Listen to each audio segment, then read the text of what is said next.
হাসিনের আইনে দেয় তাহলে চুমা দিয়ে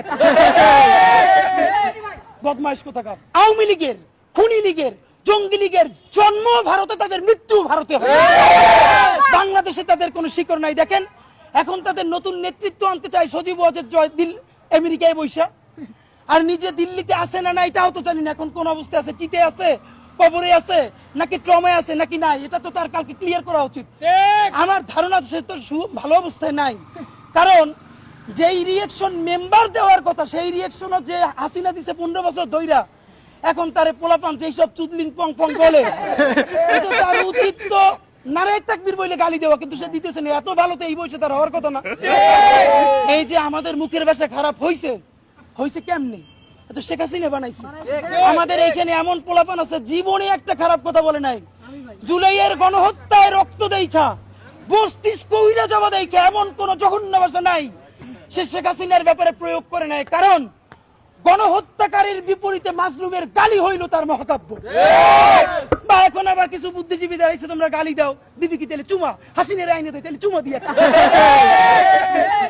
বদমাইশ কোথাকার। তো এইসব গ্রুপ দিয়ে চলবে না। আপনাদেরকে স্পষ্ট জানাইতে চাই, আমেরিকান লবি বলুক, দিল্লির লবি বলুক, কোন লবিতে আমার 1400-র অধিক শহীদ তার রক্তের সাথে মুনাফিকি কইরা বাংলাদেশে হাসিনার বিচার করার আগে নির্বাচন অবশ্যই হওয়া লাগবে, কিন্তু তার আগে বিচার নিশ্চিত করতে হবে। আমাদেরকে বারবার সমঝোতা করানো হয়েছে গত 50 বছর ধইরা। এইখানে আমরা যারা আছি আমরা এখন পরিচিত হয়েছি।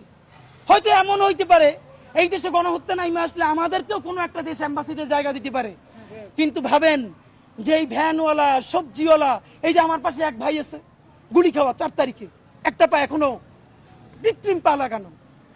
তো এই যে 1400 শহীদ পরিবার, সবজিওয়ালা, সে কোন এম্বাসিতে যাবে বলেন?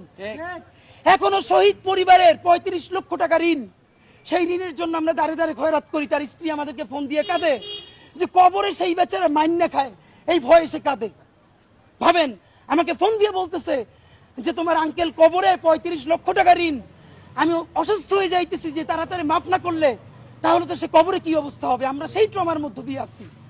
আমরা আপনাদেরকে ওয়াদা দিতে চাই, আল্লাহর কাছে শক্তি চাই, এই দুনিয়ার সমস্ত লেখে দিলেও যেন আমরা এই শহীদদেরকে এই জাহান্নামে গণহত্যাকারীদের হাতে ছাইরে আমরা কোনোদিন না পালাই।